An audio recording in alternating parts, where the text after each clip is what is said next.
નમસ્કાર દર્શક મિત્રો, હું છું રૂપલ લુણીચિયા. સંપૂર્ણ ન્યૂઝમાં આપનું સ્વાગત છે. પાલનપુર એરોમા સર્કલ પર ટ્રાફિકની સમસ્યાને લઈ જાગૃત યુવાનો દ્વારા કોઝી વિસ્તારમાં ધરણા પર બેસી વિરોધ પ્રદર્શન કરવામાં આવ્યું હતું. માંગણી નહીં સંતોષાય તો આગામી દિવસોમાં જલદ કાર્યક્રમો આપવાની ચીમકી ઉચ્ચારી હતી. બનાસકાંઠા જિલ્લાના પાલનપુર એરોમા સર્કલનું ટ્રાફિક સમગ્ર ગુજરાતમાં પ્રચલિત છે.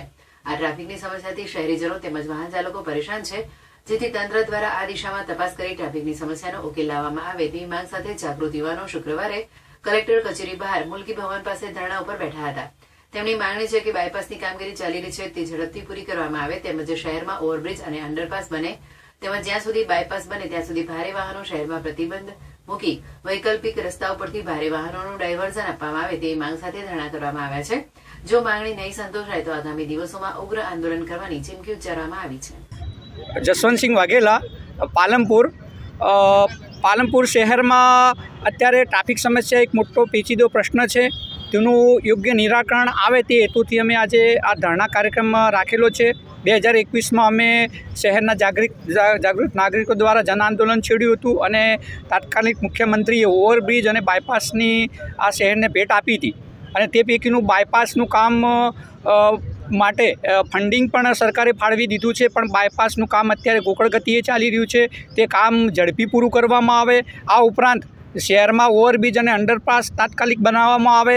આ ઉપરાંત શહેરમાં જે બિનજરૂરી દબાણો છે, લોકો એમ કે શોપિંગ સેન્ટરો આગળ આડેધડ વાહનો પાર્કિંગ કરે છે, તે દૂર કરી અને યોગ્ય ટ્રાફિકનું નિયમન કરવામાં આવે. પાલનપુર શહેરમાં જ્યાં સુધી બાયપાસ બને ત્યાં સુધી ભારે વાહનો છે એ ભારે વાહનો ઉપર કલેક્ટર સાહેબ એમ કે જાહેરનામું પાડી અને ભારે વાહનો ઉપર પ્રતિબંધ મૂકી વૈકલ્પિક રસ્તા ઉપર એ ડાયવર્ટ કરવામાં આવે.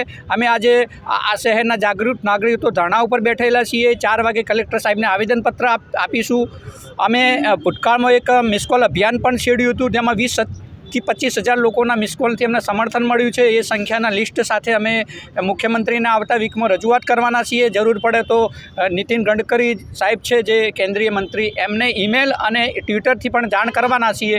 અને આ પાલનપુર શહેર એ દરેકને સ્પર્શતો મુદ્દો છે, એટલે તાત્કાલિક અહીંયાના નેતાગીરી પદાધિકારીઓ આની ગંભીરતાથી નોંધ લઈ અને આનું નિરાકરણ થાય તેવી અમારી ઉગ્ર રજૂઆત છે.